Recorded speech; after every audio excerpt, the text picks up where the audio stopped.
Welcome back. I was just talking about the Philadelphia school. They said, hey, we thought in 2016 when we were raising money for the people in Flint, Michigan because of the lead in their water and the tragedy that happened there because they didn't notice it in the water so much. They didn't know what was happening. They saw the water was dirty, but they didn't know what was happening until they saw brain damage in their children. That's why you have to be proactive in terms of making sure that your water and your food is safe and clean. But in this particular charter school in Philadelphia, they said, well, in 2016, we kind of thought about that. And then 2017, we had some water fountains and sinks fail their lead test. And then in 2019, we had cloudy drinking water. And then they never did notify the parents, and they never did anything about it. What did they find when they finally checked it? They found that even though in Philadelphia, the maximum threshold for allowable lead levels in water is 10 parts per billion, the inspectors found in this school they had concentrations of more than 1,700 parts per billion. One particular water fountain on the third floor hit 3,500 parts per billion, about 350 times higher than the allowed level. And you look at this and you say, this is why. This is why you have to be careful about just blindly trusting authority and assuming that people have your interests at heart. They're, in many cases, asleep at the wheel. Or they can be malicious in terms of what they're doing. As in New York, you got 72,000 plus New Yorkers have signed a petition against mandatory HPV vaccines. And the petition says, we are New Yorkers taking a stand against legislation to mandate the HPV shot to attend school. This is the Gardasil shot that was mandated by that Rick Perry tried to mandate here in Texas. He had an aide of his who went to work for the pharmaceutical company that makes a vaccine. I forget which one of them it is now. I don't know if is it Merck or what, but whichever one it is that makes that vaccine. Perry's aide went to work for them, and then lo and behold, in a short period of time, Rick Perry had this epiphany. Wouldn't it be a good thing if we had all children, even at very young ages, male and female, vaccinated for this? Anyway, the petition in New York. We are New Yorkers taking a stand against legislation to mandate the HPV shot to attend school. And it's not just to attend school. I believe it is also daycare. We are also against legislation to treat minor children for sexually transmitted diseases without parental knowledge or consent.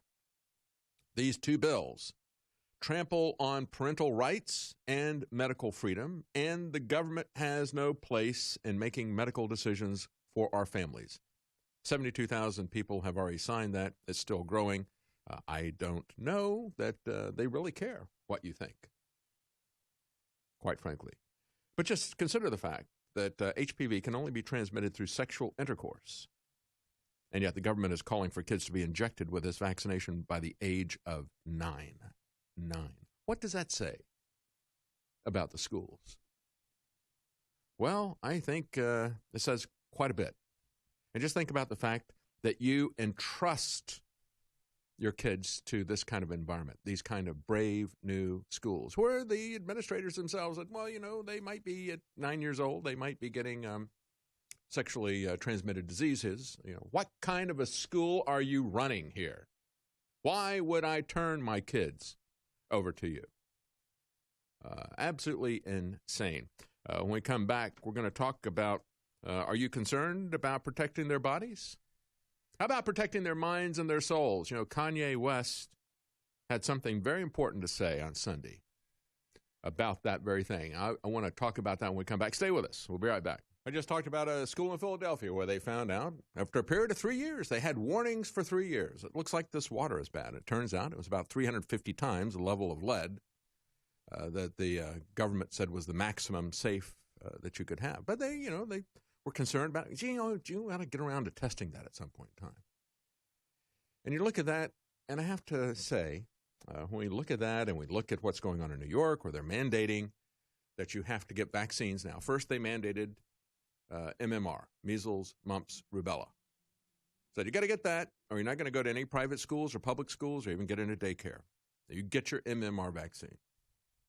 And now they're coming out and saying, oh, and by the way, now that we've established that principle that we can mandate vaccines as a condition of being able to control your kids, they can't get school, they can't get daycare without any of that. So you're going to have the MMR vaccine. Well, now we can add another vaccine to that. And so now we're going to add the HPV vaccine. And where does it end? Well, it doesn't end because they've established that principle. And you have to ask, why do my 9-year-old kids have to be vaccinated for sexually transmitted disease at these schools? What's going on in these schools?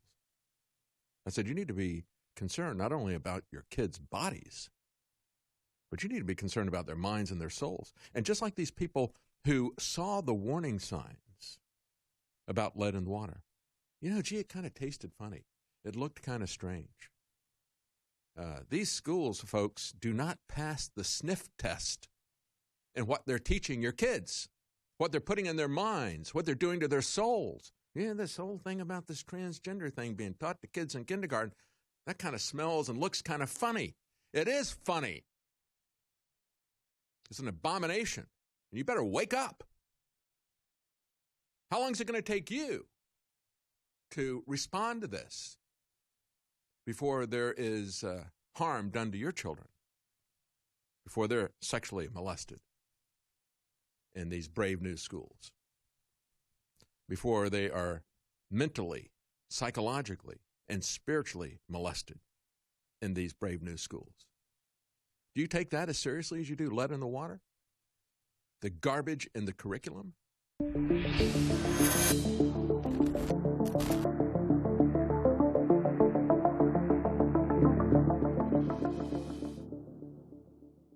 Our powerful line of fluoride-free products is the perfect gift for yourself or others who are exploring a healthier, happier lifestyle. With options ranging from toothpaste to oral spray, it's easy to find the perfect option for you. Super Blue Toothpaste is the fan-favorite fluoride-free toothpaste that every InfoWarrior loves. Powered by iodine and nano silver, it's designed to deliver a powerful clean while supporting good oral health and fresh breath. Available in 2 refreshing flavors. Enjoy a minty fresh flavor made with peppermint oil, or try our bubblegum flavor. Super Blue Immune Gargle is the only option for on-the-go immune system support like no other. With the scientifically proven patented ingredient Silver Sol in 3 different sizes, you can take it wherever you go. Support good oral health with our one-of-a-kind Super Blue products. Don't miss out on revolutionizing your morning routine. Head to InfoWarsStore.com and get our line of Super Blue products today.